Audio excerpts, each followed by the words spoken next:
So, goeiemôre vriende, ons is bly vir elkeen van u wat reeds saam met ons is. Ons gaan 'n paar liedere begin saam sing terwyl ons wag vir die ander. Ons gaan begin met hierdie baie besondere Psalm 147. Psalm 147 wat sê, laat voor die Heer 'n lofsang reis. Hoe goed is dit om God te prys, hoe lieflik om die lof te sing, die lof wat ons aan hom moet bring. Pragtige lied, daar is 3 verse, ons gaan hierdie 3 verse hartlik saam sing om hierdie diens mee te begin.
Altyd goed om 'n mens se dag te begin deur lof en eer en dank te bring aan hierdie Skepper God.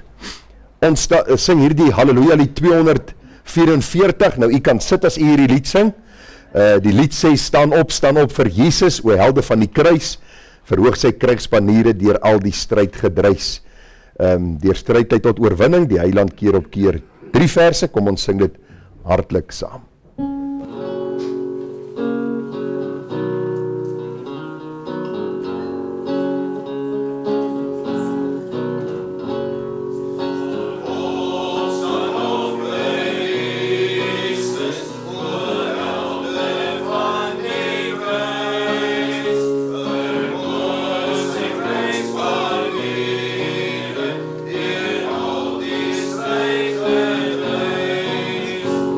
Israel.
Nou vriende, is nie altyd maklik om op te staan vir Christus in hierdie moeilike tye nie, maar mag die Here vir ons genade gee om getrou te wees aan sy woord, getrou aan sy waarheid en op te staan ook vir sy naam en vir sy eer.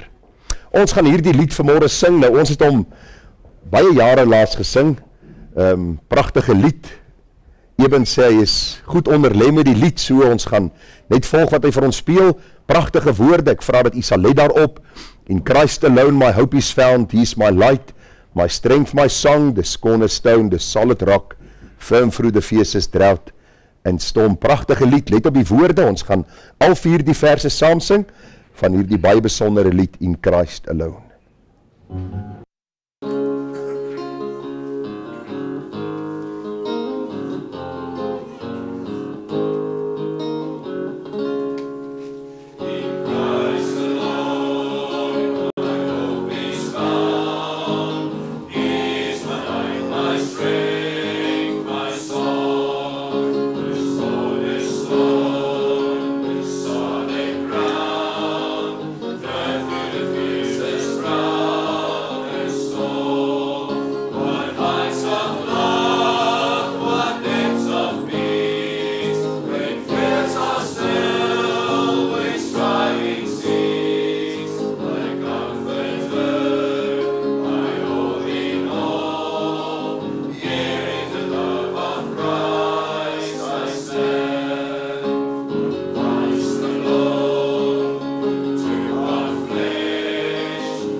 What gift of grace is Jesus my Redeemer? There is no more for heaven now to give. He is my joy, my righteousness and freedom, my steadfast love, my deep and boundless peace. 'n Pragtige lied. En ek sien, daar is dan nog so 'n paar minute oor. Kom ons sing al 4 verse. Dankie Eben, 'n pragtige lied. Ek vra dat u sal let op die woorde. Dan sing ons dit saam tot eer van die Here.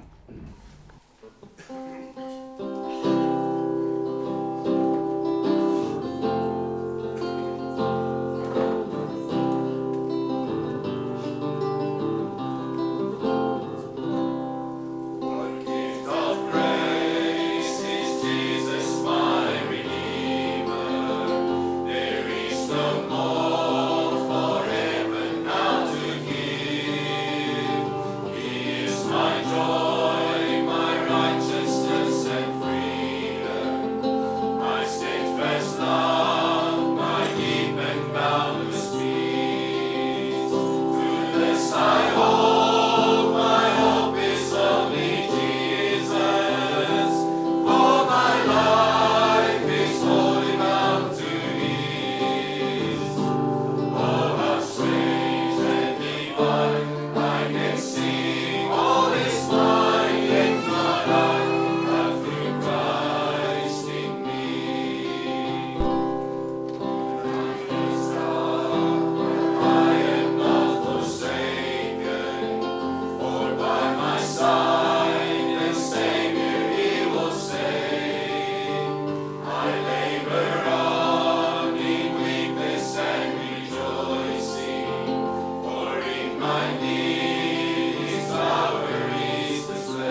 Ons gaan staan en sing ons hier die baie besondere lied. Dit is alles net genade, onverdiende guns uit die hand van ons Skepper God wat vir ons kom red het deur sy seun Jesus Christus.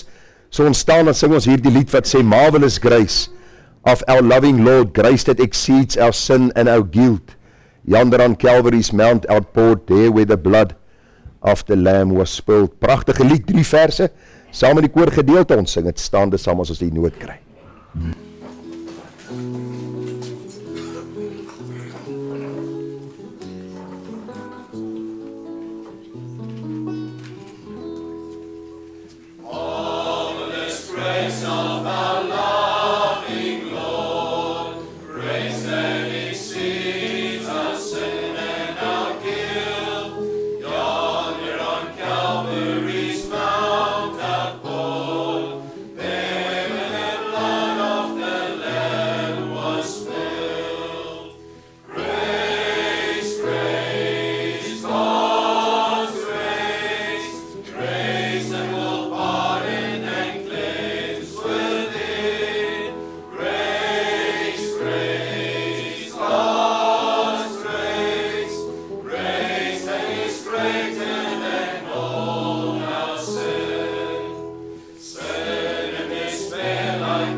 Nou vriende, baie dankie ook vir daardie hartlike samesang. Ons is die Here innig dankbaar dat ons andermaal weer kan saam wees so in hierdie plek van aanbidding, 'n voorreg om hierdie plek te mag hê, om saam te kom Sondag na Sondag, om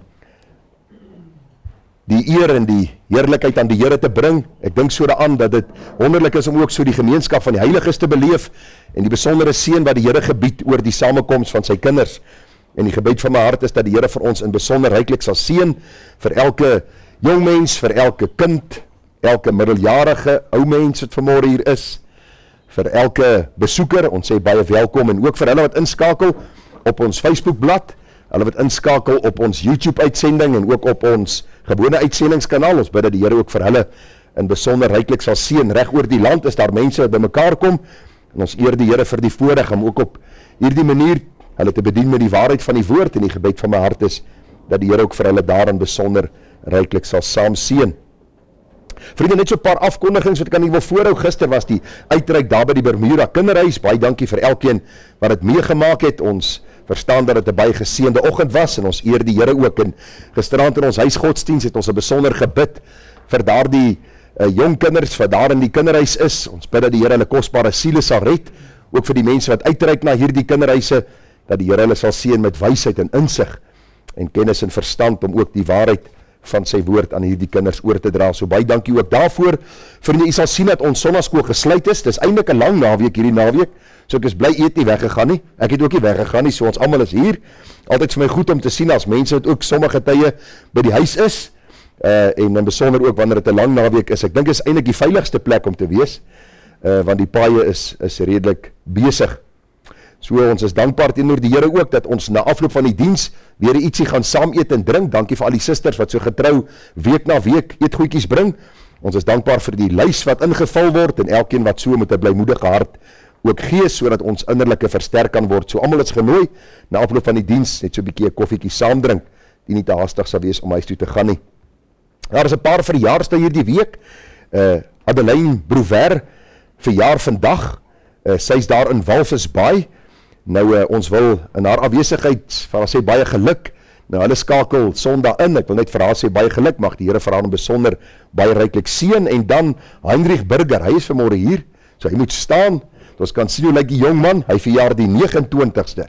So baie hartlik geluk Heinrich. Mag die Here vir jou ryklik seën en mag die Here deur die waarheid van sy woord jou voetstappe rig en jou gebruik tot eer van sy naam. Baie geluk ook vir jou hoor. Dis nou die 2 verjaarsdae die week. Die wat verjaar het in hierdie week het ek gevra of hulle lekker verjaar het en dit klink vir my hulle was goed bederf geweest. So dit is altyd lekker as ons so 'n bietjie oproepies kry van mense in die gemeente en mekaar bel en mekaar bemoedig en mekaar gelukwens. Dit is altyd goed om deel van 'n Christelike gemeenskap te wees en so bou ons die een die ander op in die allerheiligste geloof. En dan vriende, die laaste maar die minste nie, ons bankbesonderhede, baie dankie vir elkeen se getrouheid ook in die gee van hulle tiendes en offergawes. Is so besonder as 'n mens dink aan wat die Here sê, hy het 'n blymoedige gewer lief. En wanneer ons gee vir die Here, moet dit nie met 'n swaarmoedige hart wees nie. Dis nie iets wat ons gee uit dwang nie. Ons gee dit met 'n blymoedige hart omdat ons genade onbeskryflik groot ook van die Here ontvang het. En ons bid ook vir wysheid om hierdie fondse te spandeer in sy koninkryk en tot die uitbreiding ook daarvan. Ons gee dit vir die broeders geleentheid om vir ons uit die offergawe op te neem. Baie dankie.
Vriende, kom ons gaan net so sit, dan gaan ons harte stil maak voor die Here, dan gaan ons net saam tot die Here nader in gebed en ook vir die Here vra om vanmôre ons te besoek deur die werking van sy Gees in ons midde.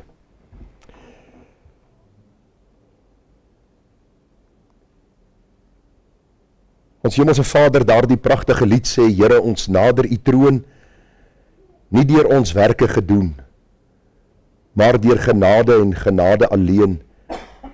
Here, ons nader u troon.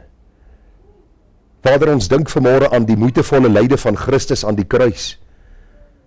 En ons besef dit was die prys wat hy betaal het aan die kruis op Golgotha, wat vir ons die weg gebaan het, om vanmôre in die allerheiligste in te beweeg en U ons Vader te mag noem, deur die soenverdienste van Jesus aan die kruis. Dankie dat ons vanmôre kan weet ons is geklee in die kleed van Christus se geregtigheid, verseël deur die Heilige Gees met die bede, dat U ons sal verhoor, Vader, deur U Seun, ook in die kragvolle werking van U Gees in ons midde. Baie dankie vir die besondere belang wat U het by U kinders. Dankie vir die besondere belang wat U het, Here, by die samekoms van U kinders, by die gemeenskap van die heiliges. En ons vra, Here, dat U dit baie stil sal maak in ons gemoed, en dat ons vanmôre sal hoor wat die Gees aan die gemeente wil sê. U gebruik eenvoudige mense om U waarheid te verkondig. U sê vir ons in die woord, U gebruik die dwaasheid van die prediking om die wat glo te red. En daarom, Here, eer ons U dat Paulus en Apollos, Gerard en enige ander prediker is niks, maar Christus is alles. En daarom verkondig ons Christus en hom as gekruisigde. Hierdie gemeente se ontstaan, Here, en die voortbestaan van hierdie gemeente sal absoluut gaan oor die verkondiging van die woord en die verhoging van Christus en die pleidooi dat U Gees kragtig in ons midde sal werk deur mense te transformeer, ons siele te red, ons te heilig, sodat ons meer kan word soos ons Here Jesus Christus. Ons wil nie net vanmôre vir onsself bid nie, Here, ons bid vir elke ander Christus belydenende kerk in ons omgewing, in ons dorp, in ons land, waar U woord vanmôre van kansel sal uitgaan. Here, sal U in besonder deur U Gees in harte kom werk.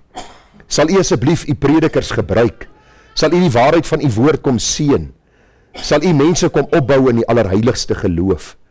En ag dierbare Here, dat daar blydskap in die hemele sal wees oor 'n sondaar wat hom vandag tot U bekeer. Ons pleit ook nou, Here, waar ons met U woord besig gaan wees vanmôre, waar ons verder sal aangaan met ons reeks uit die boek Genesis, dat U in besonder deur die woord met ons sal spreek. Dit is so belangrik om te verstaan en te weet dat die betroubaarheid van die woord van God is die betroubaarheid van God self. U praat nie met ons op 'n ander manier nie.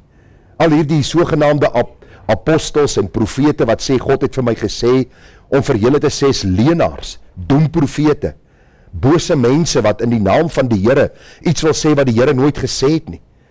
Al wat ons kan doen is om U geopenbaarde wil te verklaar vanuit U woord. Here, soos opgeteken in die blaaie van die Bybel, ons kan niks daarbey byvoeg nie, ons kan niks wegvat nie. Daarom bid ons vir U wysheid. En daarom bid ons dat U elke ander gemeente waar U woord in waarheid sal uitgaan, in besonder sal seën. Vir hulle wat met die leen besig is, bid ons, Here, dat U hulle oë sal open vir U waarheid. Die feit dat ons vanmôre gered is, die feit dat ons vanmôre U woord liefhet, is nie omdat ons goed is nie. Is nie omdat ons so slim was dat ons dit kon verstaan het nie. Dis genade onbeskryflik groot wat U aan ons bewys het. Daarom bid ons ook vir ander. Ons vra nou, Here, dat U ons harte sal stil maak, dat U werklik vir ons atmosfeer sal skep waarin ons kan luister, en Vader, dat U ons hier sal uitstuur met brandende harte, sodat ons lewende getuies vir U kan wees in hierdie donker wêreld. Gemeente, genade, barmhartigheid en vrede word vir U geskenk van God ons hemelse Vader en ook van ons dierbare Here Jesus Christus. En dit word kragtig menigvuldig deur die werking van sy Gees hier by ons. Amen.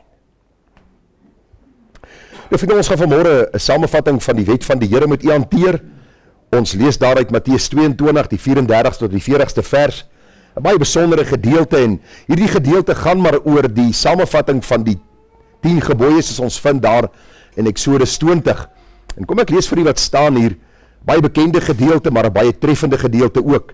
En toe die Fariseërs hoor dat die Sadduseërs die mond gestop het, het hulle almal saam vergader, en een van hulle, 'n wetgeleerde, het 'n vraag gestel om hom te versoek en gesê: Meester, wat is die groot gebod in die wet? Jesus antwoord hom: jy moet die Here jou God lief hê met jou hele hart en met jou hele siel en met jou hele verstand. Dit is die eerste en groot gebod, en die tweede wat hiermee gelyk staan: jy moet jou naaste lief hê soos jouself. Aan hierdie 2 gebooie hang die hele wet en die profete. Nou, soos u weet, was die Fariseërs en die Sadduseërs vyande van mekaar. Die Fariseërs het geglo aan engele, opstanding, al daai dinge. Die Sadduseërs het nie daaraan geglo nie. Maar toe dit kom by die Here Jesus, het hulle saam vergader, hulle het opgestaan teenoor hom, en hulle het 'n vraag gestel om hom te versoek. Hierdie versoeking was gewees om te betrap op 'n woord wat hy sou sê, sodat hulle hom kon aankla. Die vraag wat hulle vir hom vra is, Here, wat is die groot gebod in die wet? Kies vir ons 1 uit die 10. Sê vir ons, wat is die belangrikste? En eintlik met die gedagte dat ons u kan aankla. Jesus antwoord en sê, jy moet. Dis ononderhandelbaar, vriende. Luister, baie keer sê mense, Jesus nooi jou om tot bekering te kom. Nee, hy gee jou die opdrag om tot bekering te kom. Hy sê vir jou, bekeer jou, want die koninkryk van die hemele het naby gekom. Dis 'n opdrag wat God ons gee. Ons moet hom lief hê, met ons hele hart, met ons hele siel en ons hele verstand. Dis die eerste en groot gebod. En die tweede wat hiermee gelyk staan, jy moet jou naaste lief hê soos jouself. Jy kan nie God lief hê en jy haat jou naaste nie. Jou naaste is verskillende mense, die naaste aan jou in jou huis, die mense in jou omgewing, jou bure, en dan selfs jou vyande moet jy lief hê, sê die Bybel. En daarom belangrik om hierdie groot waarheid raak te sien. Die Here sê aan hierdie 2 gebooie hang die hele wet en die profete. En daarna was die Fariseërs en Sadduseërs se monde stil, doodstil, want God het gepraat. En dis presies dieselfde woord vanmôre vir my en jou. Ons moet die Here ons God lief hê en dan ons naaste soos onsself. Mag die Here vir ons genade gee. Dit is nie in ons krag om dit te doen nie.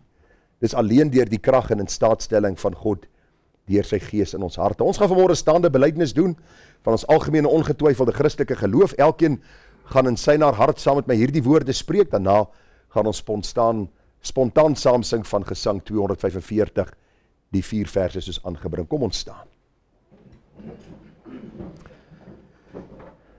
Vriende, met ons hele hart bely ons dat ons glo in God die Vader. Hy is die almagtige, hy is die skepper van die hemel en die aarde. Ons glo in Jesus Christus, sy eniggebore seun, ons Here, wat ontvang is uit die Heilige Gees en gebore uit die maagd Maria, wat gelei het onder Pontius Pilatus, gekruisig, gestorwe en begrawe is, en neergedaal het in die onderste dele van die aarde, wat op die 3de dag weer opgestaan het uit die dood, opgevaar het na die hemel en sit aan die regterhand van God die almagtige Vader, van waar hy sal kom om te oordeel, die lewende en die dode. Ek glo in die Heilige Gees en ek glo aan 'n heilige algemene Christelike kerk, die gemeenskap van die heiliges, die vergifnis van sondes, die opstanding van die liggaam en 'n ewige lewe.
Nou vriende, ek vra jy dat u vanmôre die woord van die Here sal oopmaak by Genesis die 5de hoofstuk. By Genesis die 5de hoofstuk, ons is besig met die reeks boodskappe vanuit die boek Genesis, en dan so af en toe werk ons 'n Psalm in, by van die oggenddienste. Ons het laas week gepraat oor Psalm 41, dat die Here ook vir Dawid op sy siekbed ondersteun het, 'n besondere boodskap ook, waar die Here ons kom bemoedig het, in die feit en wete dat hy ook by ons is, wat ook al ons stryd, en wat ook al die probleme, en waar ook al ons deurgaan. Nou vanoggend kom ons by die eerste geslagregister uit, vriende. Nou, 'n geslagregister bevat name van mense wat geleef en gesterf het. Nou, u kom seker agter dat u besig is om graf toe te beweeg. Dis iets wat u en ek moet verstaan. Die eerste geslagregister in die Bybel is baie duidelik opgeteken, en die rede waarom die Here dit opgeteken het, is om aan ons die waarheid van Numeri 23 vers 19 te openbaar. En hierdie Numeri 23:19 sê, God is geen man dat hy sou lieg nie, of 'n mensekind dat dit hom sou berou nie. Sou hy iets sê en dit nie doen nie, of iets spreek en dit nie waarmaak nie? Vriende, ons onthou toe die Here Adam en Eva geskaap het, ons het alreeds daaroor gepraat, het die Here vir hulle baie duidelike opdrag gegee. Genesis 2 vers 16 en 17. Die Here het aan Adam en Eva gesê, van al die bome van die tuin mag jy vry eet, maar van die boom van kennis van goed en kwaad, daarvan mag jy nie eet nie, want die dag as jy daarvan eet, sal jy sekerlik sterwe. Daarom is die geslagregister in Genesis 5 vir ons opgeteken, want God kan nie lieg nie. As God iets sê, dan doen hy dit. Adam en Eva kry die opdrag van God, julle eet nie van hierdie vrug nie. Adam en Eva rebelleer teen die Here. Hulle volg die dwaase raad van die Satan, hulle eet van hierdie vrug. Die Here kom soek hulle in hierdie tuin en vra, waar's julle, kruip julle weg vir my? En hulle sê, Here, ons is naak. Die Here sê, wie het aan julle geopenbaar dat julle naak is? Het julle van die vrug geëet? Het God kennis nodig gehad? Nee, hy het geweet. Maar die mens in erkenning staan en sê, Here, ons het van die vrug geëet, maar ek wil net vir u reg help, dis die vrou wat u my gegee het. Sy het vir my gegee, en Eva sê, nee, Here, ek is ook onskuldig, dis die slang wat u gemaak het. Per implikasie, Here, dis u skuld dat ons in hierdie situasie sit. En het ons vir u gesê dat die Here hulle nie verskoon het met al die verskonings wat hulle gemaak het nie. Die Here sê vir hulle, ek het vir julle bevel gegee, julle het hierdie bevel oortree, en vir hierdie oortreding van julle sal julle sekerlik sterwe. Vriende, hierdie sterwe waarvan die Bybel praat, was tweeledig gewees. In die eerste plek geestelik was die verhouding tussen die mens en God gebreek. Ons lees daarvan in Efesiërs 2 vers 1, die Here sê, ons is nou dood deur die misdade en sondes. Luister vriende, die groot verskil tussen ons en baie ander kerke. As ek praat van ons, praat ek nie van ons gemeente noodwendig nie. Ek praat van die protestantse kerke of die gereformeerde kerke is, dat die oorgrote meerderheid sê ons is nie geestelik dood nie. Ons almal het in 'n mate aptyd vir God, en op die regte tyd, op die regte oomblik, op die regte geleentheid sal ons 'n keuse maak vir die Here. Die Here sê, die dag toe Adam en Eva sondig, voortaan word elke mens gebore in sonde, in rebellie teenoor God, geestelik dood. Daar is geen aptyd vir God nie. En as ons maar dink aan die gedagte van liggaamlik dood en geestelik dood, een en dieselfde ding. Jy gaan nie met 'n dooie mens kan praat nie. Jy gaan nie met 'n dooie mens kan kommunikeer nie. Daarom, geestelike lewe begin wanneer God deur sy gees in my hart sy waarheid kom openbaar. En by my daardie wonderlike genade kom skenk om uit te roep om genade, om redding te ontvang. Liggaamlik sê die Bybel vir ons, hulle sou sterwe. En u sal sien, ons word ouer en sal later sterwe, want die Bybel sê, dis die mens bestem om eenmaal te sterwe. Hierdie woordjie bestem is die woordjie appointed. Nou, ons almal was al by die dokter. Jy maak 'n afspraak by die dokter vir 11 uur, as jy 11:30 ingaan, is jy gelukkig. Daai ouens kan nie horlosie, iemand moet hulle gaan leer hoe werk 'n horlosie. En dan van daar af moet hulle die pasiënt behandel, maar die beginsel net, die Here sê vir ons, hierdie afspraak wat die Here moet ons maak met die dood, hy gaan nie laat wees nie. Dit gaan nie 'n dag te vroeg wees nie, dit gaan nie 'n dag te laat wees nie, dit gaan nie 'n uur te vroeg of uur te laat wees nie. Maar die dood geestelik en liggaamlik het ingekom die dag toe Adam en Eva gesterf het, en dit bring ons by hierdie geslagregister. Hoofstuk 1 skape die Here, hoofstuk 2 is 'n vertelling van hierdie skepping, so bietjie meer inligting wat die Here ons gee. Genesis 3 die sondeval, Genesis 4 Adam of Kain slaan vir Abel dood, Genesis 5 die geslagregister van Adam. En ag vriende, ons het nodig om vanmôre te sien dat hierdie waarheid in God se woord opgeteken is, en ons gaan vanmôre kyk hoe dit op ons lewe van toepassing is, want een ek word ook geestelik doodgebore en een ek sal ook liggaamlik sterwe. Net so een vraagie wat ek wil beantwoord voor ons verder aangaan. Mense vra my, wanneer hulle die geslagregister lees, het die mense regtig so oud geword? 900, 800, 700 jaar. Wat dink u? Ja, die Bybel sê so. Onthou die effek van die sondeval, die Here het die mens geskaap om nooit te sterwe nie. Die Here het die mens geskaap in volmaaktheid, in heiligheid. Die Here het die mens geskaap sodat die mens nie moet sterwe nie. Na die sondeval het die skepping nie in een oomblik agteruit gegaan en al die dinge gebeur nie. Wat lees ons in die Bybel? Die eerste geslagregister sien ons hoe oud hierdie mense geword het. Na die sonvloed het daar 'n geweldige effek op hierdie aarde en die hemelruim gekom. Nou sien ons na die sonvloed 120 jaar. En dan lees ons in Psalm 70, en as jy sterk is 80. En my skoonma het 86 geword. Sy was baie sterk. So die hele gedagte net. Die Here is baie duidelik daaroor, dat na hierdie sonvloed, ons gaan nou oor praat wanneer ons by Genesis 6 kom, het die jare van die mense verminder op aarde, soveel so, 70 as die sterk is 80, met die uitsondering mense wat bietjie ouer word. En dit bring ons by ons skriflesing van vanmôre, Genesis 5. Ek gaan nie al die verse lees nie, ek gaan hier en daar verse uitlig, terwille van die tyd, kom ons lees saam. Dit is die stamboom van Adam, of die geslagregister van Adam. Die dag toe God Adam geskaap het hy hom gemaak na die gelykenis van God. Ek het daaroor reeds gepraat, vir u gesê wat dit beteken. Man en vrou het hy hulle geskaap en hulle geseën en hulle mens genoem, die dag toe hy hulle geskape is. Toe Adam 130 jaar oud was, het hy 'n seun verwek na sy gelykenis, na sy ewebeeld, en hom Set genoem. En die dae van Adam, na die geboorte van Set, was 800 jaar, en hy het seuns en dogters gehad. So dames, as julle enigsins wil kla oor swangerskap, 'n tweede of 'n derde een, dink aan Eva. Sy het heel moontlik 60 gehad, of 80, of miskien 100. Onthou net, in daardie tyd, die liggaam het nie so vinnig verval soos nou nie. Maar hierdie wonderlike waarheid leer die Here vir ons, hy het seuns meervoud en dogters meervoud gehad. God het gesê, vul die aarde en vermeerder, en Adam kom hierdie opdrag na. Vers 5, so was aan al die dae van Adam wat hy geleef het, 930 jaar, en hy het gesterwe.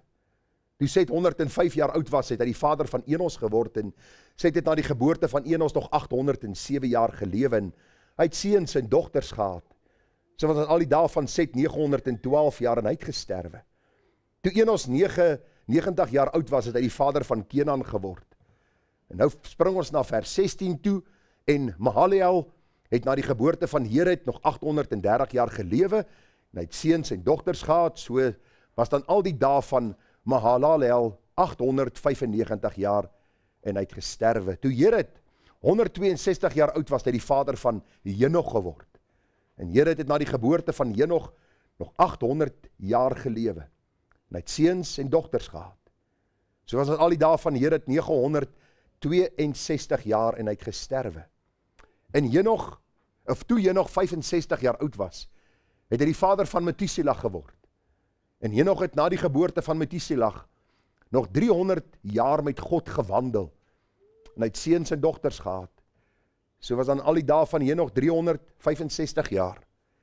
En Henog het met God gewandel, en hy was daar nie meer nie, want God het hom weggeneem.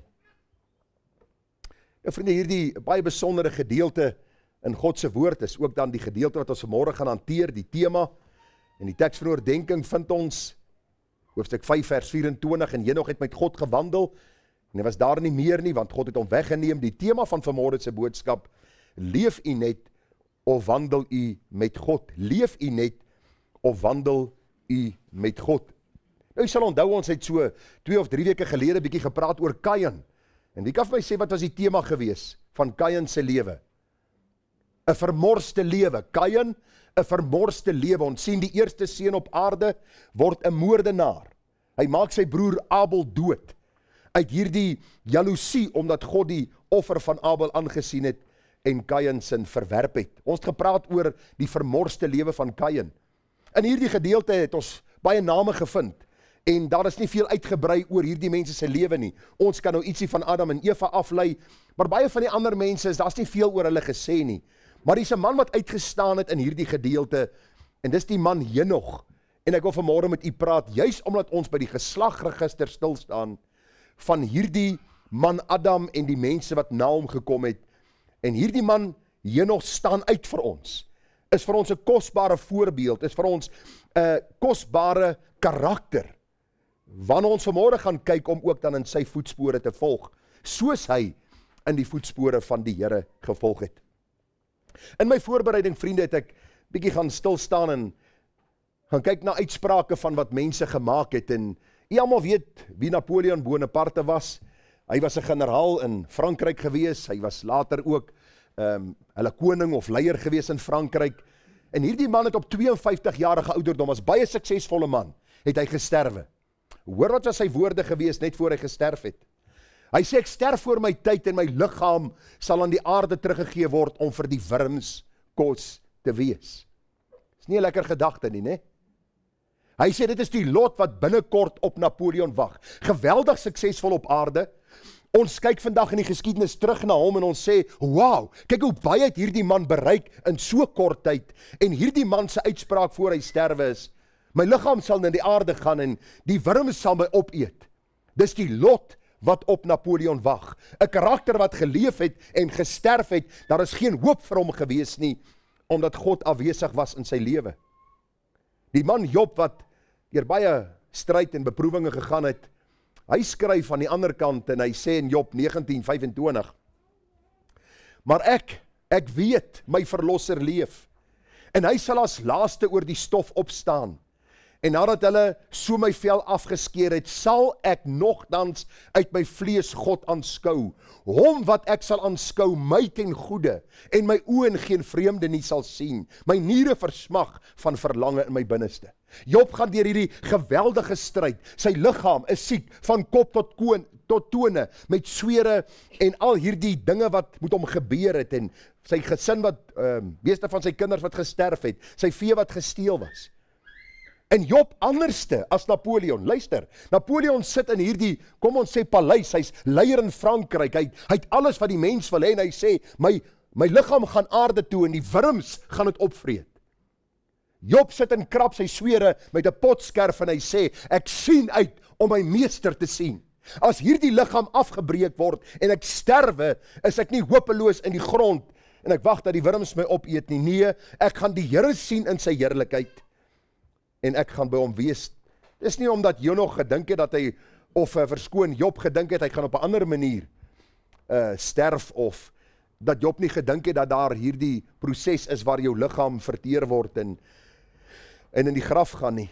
Die gedagte is net, Job het geweet, na hy gesterf het, is daar vir hom hoop in die Here Jesus Christus. En dit bring ons by Henog uit. Die Bybel sê vir ons, en toe Henog 65 jaar oud was, het hy die vader van Methuselah geword, en Henog het na die geboorte van Methuselah nog 300 jaar met God gewandel, hy het seuns en dogters gehad, so was aan al die dae van Henog 365 jaar. En Henog het met God gewandel, en hy was daar nie meer nie, want God het hom weggeneem. Nou vriende, dit was die uitsondering op die reël. Ons weet van 'n Elia wat weggeneem is deur die Here, ons weet van 'n Henog wat weggeneem is deur die Here, maar die gedagte wat my getref het, is dat Henog, terwyl hy op aarde was, met God gewandel het. Soos 'n Job van ouds, het Henog ook hierdie vaste vertroue gehad in hierdie God, wat skepper is, wat redder is, en wat onderhouer is. En die Engels het my baie getref, en ek gaan vir u dit probeer lees. After the birth of Methuselah, Enoch lived another 300 years in close fellowship with God, and all the years of Enoch's life were 365. He enjoyed a close relationship with God throughout his life. Then suddenly he disappeared because God took him. Hierdie woorde, 'n close relationship with God throughout his life. Dis waaroor dit vanmôre gaan. Ons het hierdie geslagregister gelees en luister, ek gaan ook een of ander tyd 'n geslagregister hê. En my en jou naam gaan ook daar staan, Gerard Bekes, en dan die tweede geslag Gerard Bekes en die derde geslag, en so gaan ons name staan, en die vraag is, wat se getuienis gaan ek nalaat? Gaan dit wees soos 'n Kain, 'n vermorste lewe, of soos 'n Henog wat 'n noue verhouding met God gehad het, en saam met die Here gewandel het? Daarom moet ons vanmôre 'n bietjie kyk, leef u en ek net, of wandel ons werklik met God? Gaan ons lewe oor die hier en nou, oor hierdie stryd om oorlewing, oor wat ek by mekaar kan maak op hierdie aarde, of gaan dit oor, wandel ek met God? Ek is tans besig om 'n boek te lees oor the Battle of the Mind, die oorlog wat hier tussen ons ore aan die gang is. U sal met my saamstem, hier is die grootste oorlog, en die môre as jy opstaan tot vanaand as jy gaan slaap, is hier die intense stryd in jou gedagte. En hierdie boek die hoofstuk wat ek gisterand gelees het gegaan oor Kolossense 3, vers 1 en 2. As julle dan saam met Christus opgewek is, soek die dinge daarbo. Bedink die dinge daarbo.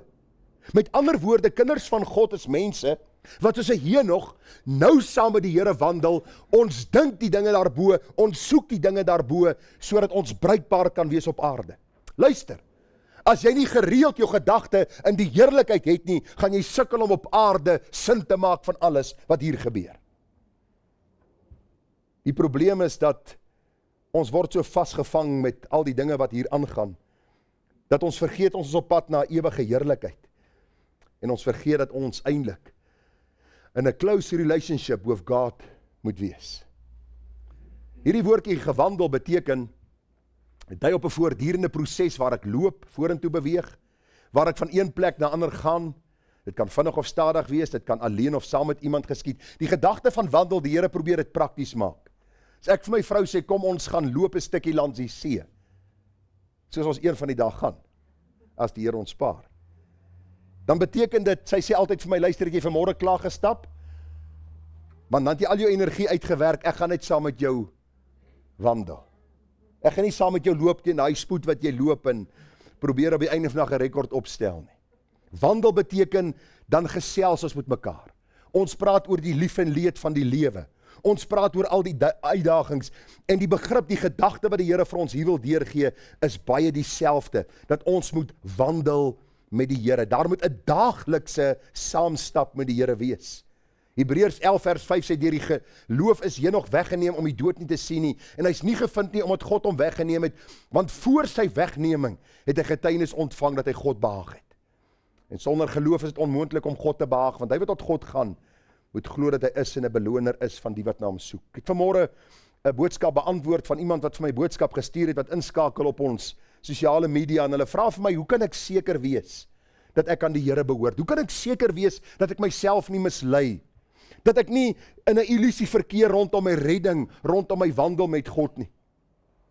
En die antwoord is eenvoudig, vriende. As ons geklee is in die kleed van Christus se geregtigheid, dan staan ons voor God volmaak in Christus, en die vraag is, hoe weet ek dit? Jy glo dit, want God sê so. Luister, jy gaan nie een of ander wonderwerk van die hemel kry, of 'n engel wat in jou oor gaan blaas en vir jou sê, luister, jy is nou reg met God nie. Jy glo dit, want God sê so, en hy kan nie lieg nie. Jou werk en jou lewe sal prakties wys, of daar 'n verandering gekom het, maar ek hoop nie ek soek na volmaaktheid nie, want volmaaktheid sal nie hierdie kant van die graf bereik word nie, maar ons jaag daarna, ons streef daarna. Henog het getuienis ontvang, dat hy God behaag het. Die getuienis wat ons ontvang, dat ons God behaag is, deur ons lewe, deur ons wandel. Kan jou vriende na jou kyk? Kan jou familie na jou kyk en hulle sê, luister, my maat nuut geword. My pa praat anders. My broer is weird. Hy lees die Bybel, en hy gaan kerk toe op 'n Sondag. Weet jy wat's fout met hom nie? En dan begin hulle nuuskierig raak, en die Heilige Gees oortuig, en die Heilige Gees trek hulle, en baie keer kom van die familielede tot bekering. Dit is wat dit is om 'n getuienis van God te ontvang. Ek glo sy woord, dat hy my vergewe het, en in hierdie geloof wandel ek, en my lewe verander, En daar word meer en meer van Christus in my lewe geopenbaar. Kom ons kyk dan vanmôre, waar begin 'n wandel met God? Waar begin 'n wandel met God? Die Bybel sê vir ons in Amos 3 vers 3, sal twee met mekaar wandel tensy hulle eers afgespreek het? Sal twee met mekaar wandel tensy hulle eers afgespreek het? Ek onthou die dag toe ons getroud is, moes ek al gevra het. Hoor hierso, daai dag en datum, is jy beskikbaar? Het jy iets anders om te doen, want ek het 'n goeie voorstel vir daardie dag. En sy die voorstel aanvaar en ons is getroud die 4de Mei 1989. Is dit so lank terug of 90? Maar in elk geval. 1991. Ek wil net my vrou so 'n bietjie laat wonder het.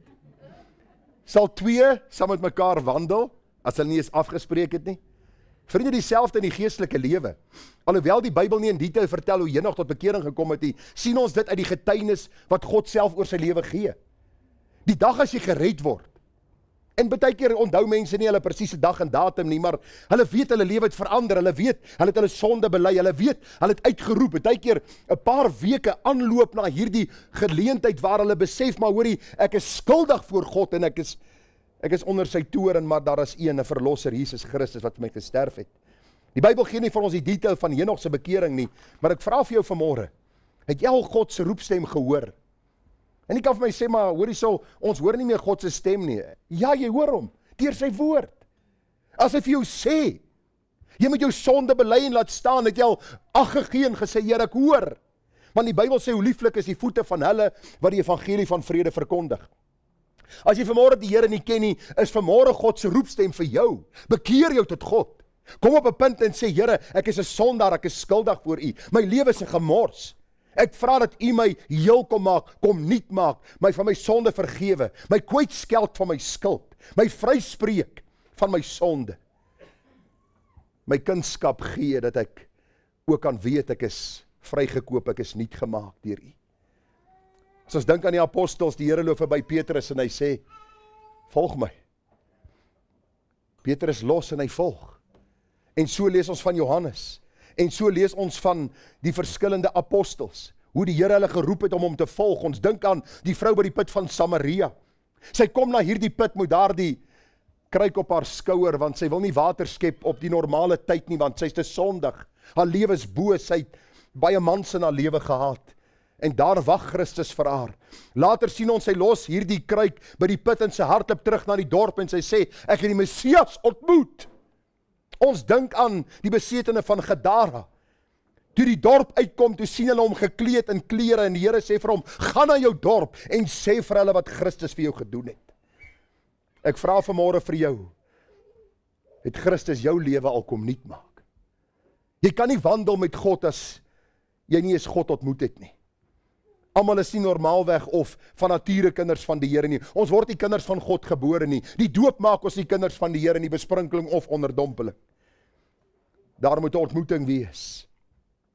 Christus met my kom nuut maak. Hoor wat sê die Bybel vir ons. En julle het hy lewend gemaak wat dood was deur die misdade en die sondes waarin julle tevore gewandel het.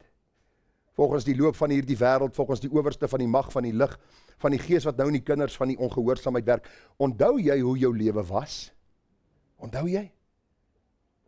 As jy vanmôre kan getuig, my lewe is anders, dan het Christus jou kom red, jy het hom ontmoet. Daar het hierdie kosbare ontmoeting plaasgevind, waar hy jou geestelike lewe kom gee het. Hoor wat sê die Bybel? Onder wie ons almal ook vroeër gewandel het, in die begeerlikhede van ons vlees, toe ons die wil van die vlees en van die sinne gedoen het. En ons was van nature kinders van die toorn, net soos die ander ook. Maar God, die mooiste woorde in die Bybel. Maar God, wat ryk is in barmhartigheid, het ons deur sy groote liefde waarmee ons lief gehad het, ook toe ons dood was deur die misdade, lewend gemaak saam met Christus, uit genade is julle gered. Wanneer het Christus besluit om jou te red? As jy vanmôre gered is, wanneer het hy besluit om jou te red? Voor die grondlegging van die wêreld. Toe Christus aan die kruis hang, het hy gaan sterf vir elkeen wat hy uitgekies het. Elke uitverkorene het hy sy lewe voorgegee.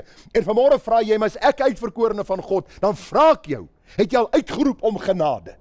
Mense wil te veel beter aan dit wat vir ons in die raadsplan van God verborge is. En hulle wil nie die verantwoordelikheid nakom om uit te roep om genade nie.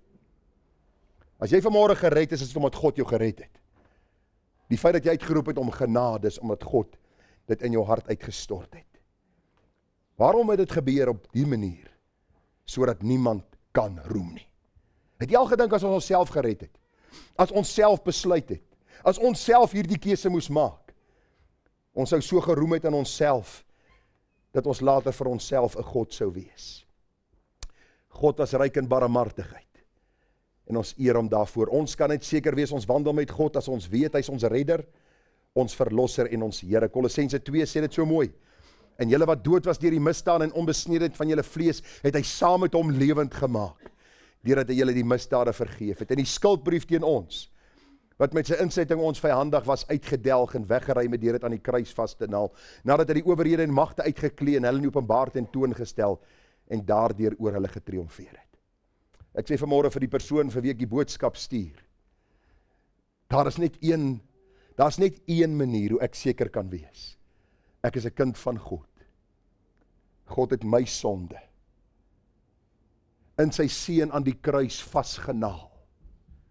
En daar het hy oor die Satan getriomfeer. En ek stap onskuldig ander kant uit, omdat Christus die onskuldige vir my die skuldige die prys betaal het.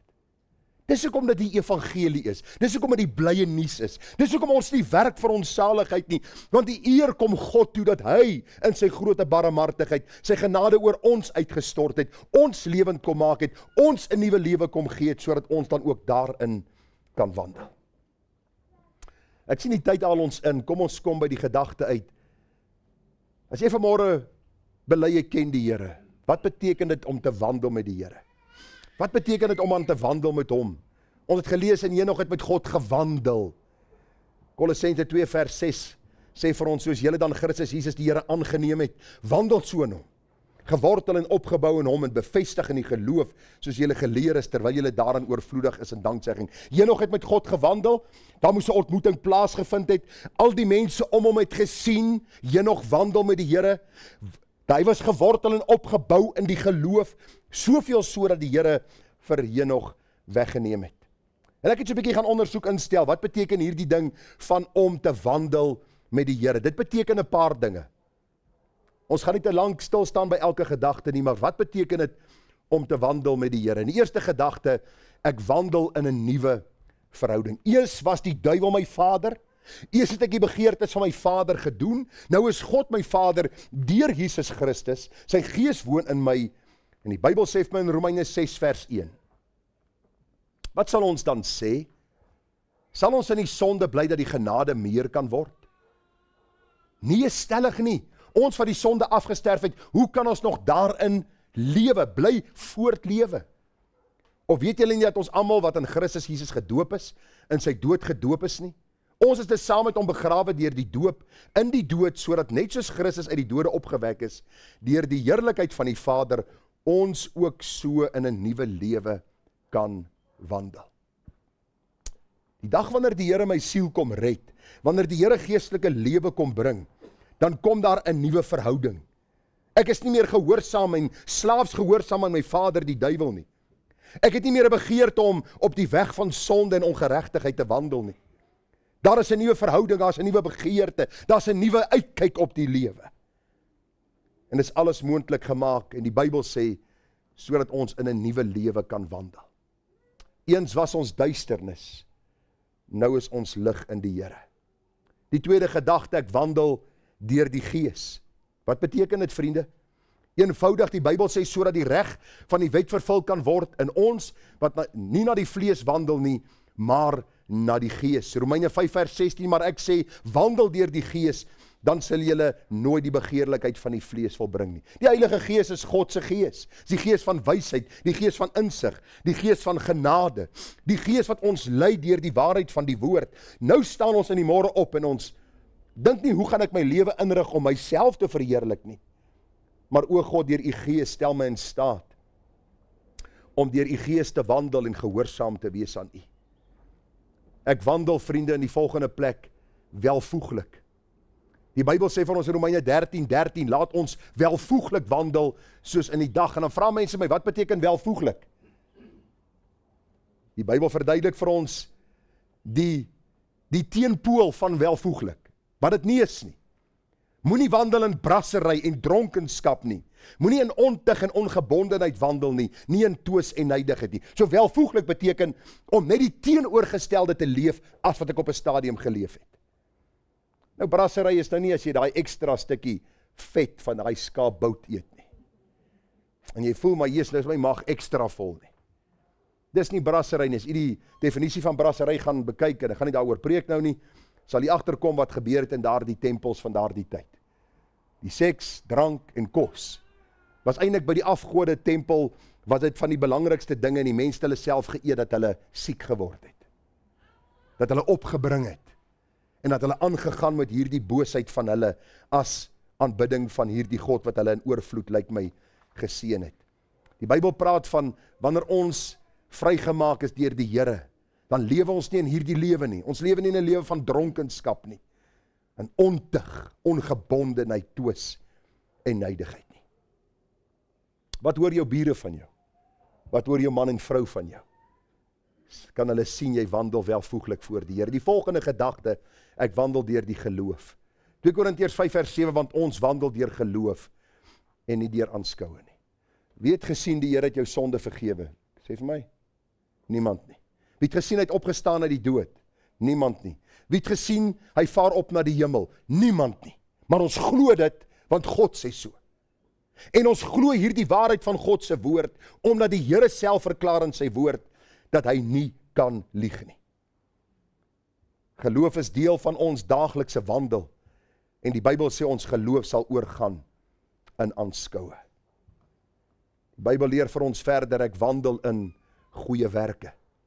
Efesiërs 2:10, want ons is sy maaksels, geskape in Christus Jesus tot goeie werke, wat God voorberei het, sodat ons daarin kan wandel. Goeie werke kom nie af en toe in my lewe na vore nie. Dis daagliks deel van my lewe, sodat ek daarin kan wandel. Ek wandel in goeie werke. Sê vir my, wil jy elke dag in goeie werke wandel? Party daar wil jy jou moue oprol en 'n paar ouens uitsorteer. Dan dink jy by jouself, man, luister, ek net so 'n paar minute weer ongered kan wees, dan sort ek hierdie ou vinnig uit. Die Here sê nee, wandel in goeie werke. Wandel in hierdie goeie werke. Ek sê vir Kalfyn hierdie week, hoe vinnig 'n mens kan struikel met jou woorde, met jou gedagtes, met jou dade. Daarom daagliks, Here, help my om te wandel in goeie werke, dat ander Jesus in my lewe kan sien. Die volgende ding, ek wandel in liefde. Hierdie liefde is nie eros liefde nie. Dis nie die sensuele nie. Dis nie die Hollywood liefde nie. Waar ek my buurvrou lief het en ek het almal lief behalwe my vrou en my kinders. En ek het almal lief behalwe die kinders van God en ek het almal lief behalwe, en u kan self die blanko gedeelte invul. Hierdie liefde is baie duidelik, Efesiërs 5:1. Wees dan navolgers van God soos geliefde kinders en wandel in liefde, soos Christus ons ook lief gehad het en hom vir ons oorgegee het as 'n gawe en 'n offer aan God tot 'n lieflike gier. Onthou jy die boodskap oor liefde? Liefde het altyd werkwoorde. Die liefde is lankmoedig. Die liefde is sagmoedig. Die liefde is nie bly saam met die ongeregtigheid nie, maar bly saam met die waarheid. Die liefde verdra alles, hoop alles, glo alles. Jy het al gedink as u vrou so gaan lief hê, wat 'n blom jy in die huis gaan hê. En wat 'n ridder die vrou in die huis gaan hê. Maar ons liefde is voorwaardelik. As jy, sal ek. As jy nie, blaas ek my wange op, trek my kuit op 'n knop, en ek gaan vir jou wys, hoe lank ek vir jou kan kwaad wees. Stilstype, zip die mond toe. Ok. Behalwe as jy nou by Burger King stop, dan word gevra, wat wil jy eet? Nee, die hele gedagte man uit. Wandel in liefde. Liefde is om opofferend lief te hê. Al kry jy nie altyd liefde terug nie. Die volgende ene, ek wandel in wysheid. Kolossense 4:5, wandel in wysheid teenoor die wat buite is en koop die tyd uit. Met ander woorde, ek moet nou vir almal vertel wat se kennis ek opgedoen het en hoe slim ek is en ek is geleerd in hierdie ding. Nee. Wandel in wysheid bedoel, die Bybel bedoel eenvoudig goddelike wysheid. Hoe God al deur sy woord my met wysheid en kennis bekragtig het, sodat ek in sekere situasies sekere antwoorde kan gee wat God kan verheerlik. Dis die wysheid wat ons in moet wandel. sodat die Here vir ons genade kan gee. En die grootste wysheid wat die Here jou kan gee, is om die tyd uit te koop, want die dae is boos. Ek wandel in waarheid, vriende. Belangrik, 2 Johannes 1 vers 4 sê, ek was baie bly dat ek van u kinders gevind het wat in die waarheid wandel, soos ons 'n gebod van die Vader ontvang het. Om in die waarheid te wandel, beteken elke dag die waarheid te doen, dit te gehoorsaam, te luister na die waarheid uit God se woord. Wat sê die Here vir sy disippels? Hy sê, Vader, heilig hulle in u waarheid. U woord is die waarheid. Dis vir my interessant dat mense sê hulle behoort aan die Here, hulle lees nie die Bybel nie. Dan vra ek vir myself, hoe werk dit? Hoe is dit dat jy sê jy behoort aan die Here, maar jy lees nie sy woord nie, jy luister nie wat God sê nie? Belangrik dat ons hierdie waarheid sal raak sien. Vanmôre, die dagstukkie wat ek gelees het van Spurgeon, miskien het van u dit ook gelees, gaan oor Christus wat in die tuin van Getsemane bloed gesweet het. En hy vertel van hierdie intense stryd wat die Here gehad het, toe hy hierdie beker van sonde sien, wat hy moes ledig, en die vraag wat hy mee afgesluit het ek en jy al ten bloede toe weerstand gebied in ons stryd teen sonde. En ons moet in skaamte sê, nee Here. Dis die waarheid van God se woord, die vraag wat na ons kant toe kom. Soos Christus sy sweet bloed geword het en hy ten bloede toe weerstand gebied het en die einde van die dag hierdie beker wat God hom gegee het om te drink geledig het, is ons besig om so weerstand te bied in ons stryd teen die sonde. Die laaste ene, ek wandel volgens die woord. Einde kom alles op hierdie een groot saak neer, 2 Johannes 1 vers 6, en dit is die liefde, dat ons wandel volgens sy gebooie.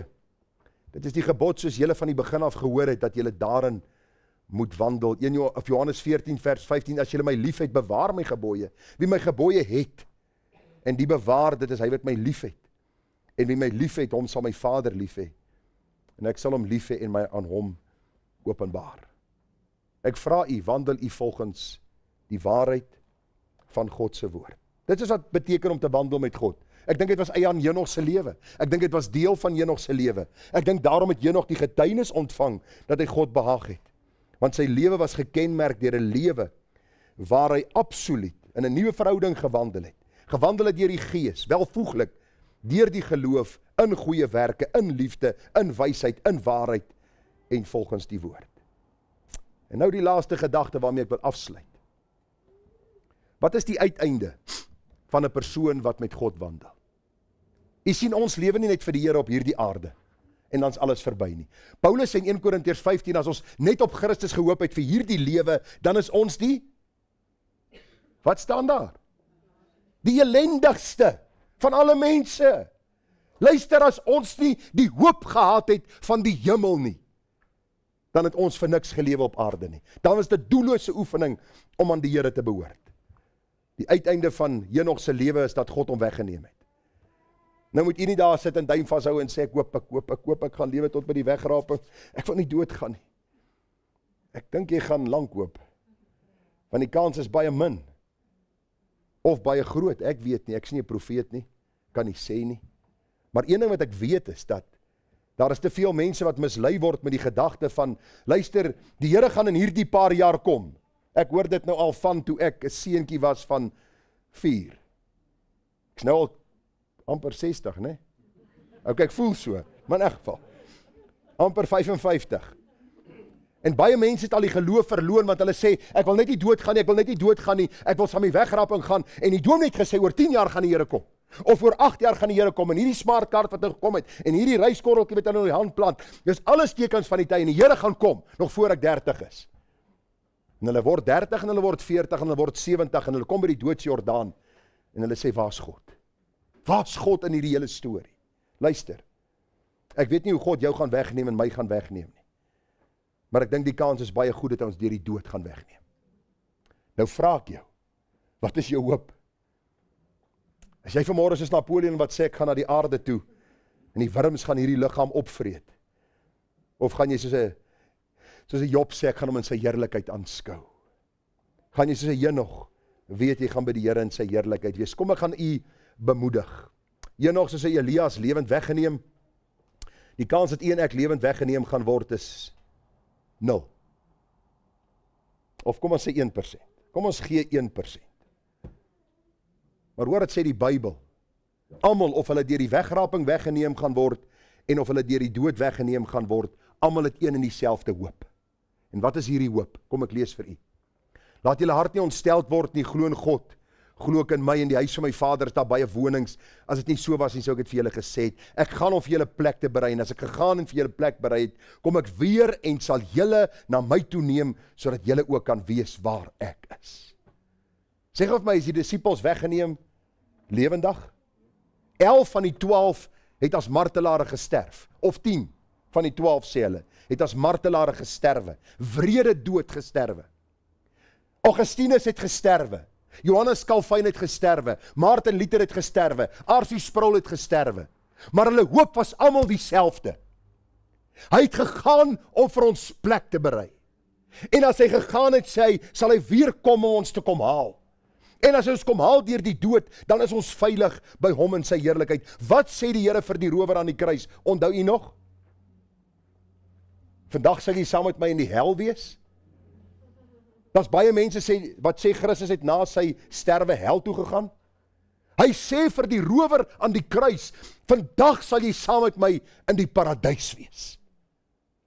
As jy sterwe op hierdie aarde, as jy God se kind is, as jy gered is uit genade, as jy gewandel het met die Here, is jou uiteinde die heerlikheid van die Here soos hy vir sy kinders gaan voorberei. Iets wat ek en jy nie verdien nie, wat ons uit genade sal ontvang. 2 Korintiërs 5 vers 1 en 2. Hoor wat sê Paulus, want ons weet. Hy praat hier van 'n sekerheid. Ons hoef nie te twyfel daaroor nie. U twyfel seker nie, ek staan vanmôre voor u nie, nee. Ek is nie 'n spook nie. Ek sal nou vir u wys 'n koffie drink, dit gaan nie deurval nie. So ons is seker van die feit, ons weet. Gerard Beke staan voor ons, hy preek vir ons, ek sien vir Jannie, ek sien vir oom Renier, ek sien verskillende van julle. Ons weet ons is hier, ons weet ons hoor die woord, ons weet wie ons is. En Paulus kom in dieselfde gedagte, hy gee 'n sekerheidsbeginsel deur. Hy sê, ons weet dat as ons aardse tentwoning, hierdie liggaam, afgebreek word, as hierdie liggaam begin swakker word en ons sterwe, het ons 'n gebou van God, 'n huis nie met hande gemaak nie, ewig in die hemele. Want om hierdie rede sug ons ook, en verlang met ons woning uit die hemel oorkleed te word. Vriende, ons het baie voorregte in Suid-Afrika. En gister, terwyl ek so 'n bietjie kyk na die golf wat hulle speel op een van hierdie golflandgoed, toe dink ek by myself, ek verstaan waarom baie mense nie 'n gedagte skenk aan die hemel nie. Want hulle het alles op aarde. En daarom wil ek vir jou vra dat, wanneer stryd oor jou pad kom, wanneer verdrukking oor jou pad kom, wanneer moeite en siekte oor jou pad kom, dat jy op hierdie punt sal kom wat die apostel Paulus sê, ten spyte van alles weet ek, as hierdie liggaam by die graf uitkom, by die doodsjordaan uitkom, het ek 'n gebou van God wat vir my wag. En ek gaan met hierdie woning uit die hemel oorkleed word. Dis die hoop, dis die sekerheid wat kinders van God het. Daar is nie na die dood vir 'n kind van God 'n vagevuur nie. Daar is nie 'n sieleslaap soos baie mense sê nie. Daar is nie een of ander iets na die dood nie. Dis sterf op aarde, oë oop in die heerlikheid. En ek wil vir u sê, ek dink die eerste miljoen jaar gaan ons net sê, wow, wow, wow, dat God my kom red het, om my hierdie heerlikheid te laat sien, en bo alles vir hom, op sy troon, wat as koning sal regeer. Ek sluit af 1 Johannes 3 vers 1 en 2. Kyk wat 'n groot liefde die Vader aan ons bewys het, dat ons kinders van God genoem kan word. Dis God se liefde aan jou bewys, dat jy sy kind genoem kan word. Om hierdie rede ken die wêreld ons nie, omdat dit hom nie geken het. Die geliefdes, nou is ons kinders van God, en dit is nog nie geopenbaar dat ons sal wees nie. Maar ons weet dat ons, as hy verskyn, aan hom gelyk sal wees, omdat ons hom sal sien soos hy is. Vriende, ek het hier op my notas geskryf, vir die eerste keer sal ons verstaan wie God in sy heerlikheid werklik is. Vir die eerste keer sal ons verstaan wat sondeloosheid is, wat volmaaktheid is, wat geen pyn, geen smart, geen droefheid is nie. Die eerste keer in ons lewe sal ons verstaan wat het is om nie in die môre op te staan en te worstel met die stryd waarmee ons elke dag worstel nie. Dit is die hoop vir elke kind van die Here. Daarom wil ek vanmôre se boodskap afsluit deur u hierdie vraag te vra: leef u net of wandel u met God? Wat is daar wat u vashou op hierdie aarde? Wat is daar vir u belangriker as u siel?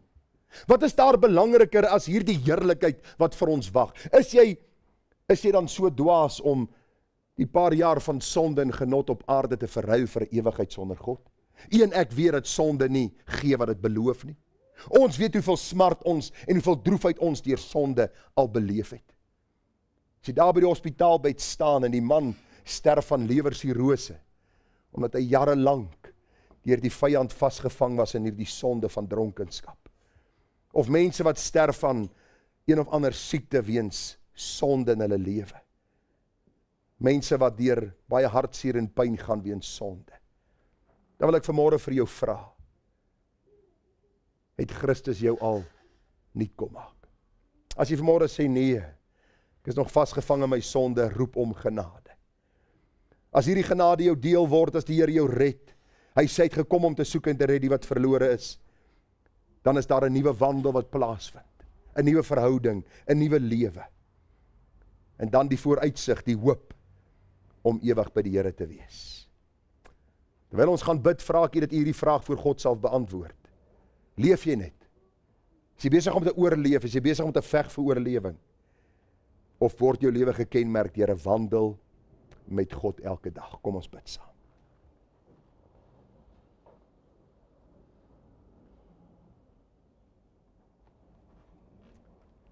Hemelse Vader, baie dankie vir die geslagregister in Genesis 5. Die geslagregister wys vir ons daarop dat u nie 'n God is wat kan lieg nie. As u sê, dan doen u wat u sê. U sê in u woord, as ons sterwe sonder u, sal ons die ewige hel beerwe. En ons kan seker wees, dit sal so wees. Maar ook beloof u aan ons die ewige heerlikheid, vir ons wat vrygekoop is deur die bloed van die lam. En al hoe ons kan weet, as ons roep om genade, as daar 'n nuwe lewe in ons na vore kom, 'n nuwe wandel, 'n nuwe aptyt, 'n nuwe begeerte, en dit na die Here God self. En dankie Here dat ons lewe nie sal eindig soos Napoleon se lewe, 'n hopelose uitspraak van my liggaam gaan na die grond en na die aarde en die wurms gaan dit opeet nie. Vir die kind van God is daar die hoop van Job, en die hoop van die apostel Paulus, en die hoop van die apostel Petrus en menigte andere, en Johannes wat die heerlikheid gesien het, dat ons u sal sien in u heerlikheid. Daarom wil ek vir u vra, Here, help ons, dat ons nie so sal lewe, dat ons sal vergeet, daar is iets beter wat vir ons wag nie. Dat ons nie so vasgevang sal wees op hierdie aarde, en die lewe op aarde, en die dinge wat gebeur nie, maar dat ons die dinge sal bedink daarbo, die dinge sal soek daarbo. En ag Here, dat ons eendag by u, in u heerlikheid, die mooiste sal ontvang, loon sal ontvang, en Here, u lof sal besing vir tyd en ewigheid. Dis die gebed van my hart, Here, en ek bid dat u dit in ons sal werk deur u Gees, tot verheerliking van u naam, en tot uitbreiding van u koninkryk. Amen. Ons gaan hierdie pragtige liedjie sing, ek wil wandel op die Godsweg, heel my lewe hier en nou, want daar is geen ander hoofweg, wat 'n kind van God moet hou. Is die weg soms swaar en styl? Dit gaan wees. By die Here is nog my heil. Ek wil wandel op die Godsweg elke dag. Hierdie woordjie heil beteken, by die Here is my verlossing, my redding, hy is my instaatsteller, dis maar die betekenis van hierdie woord. Kom ons sing hierdie lied, eenmal Afrikaans, eenmal in die Engels. Kom ons staan en sing ons hierdie liedjie saam.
Vriend, onthou van die koffie en tee Landsan, ontvang die seën van die Here, dan gaan hy ook in sy vrede. Die genade van ons Here Jesus Christus en die liefde van God ons Vader, die troopsoekende gemeenskap van sy Gees wees en bly met ons elkeen, tot ons Here Jesus Christus weer sal kom.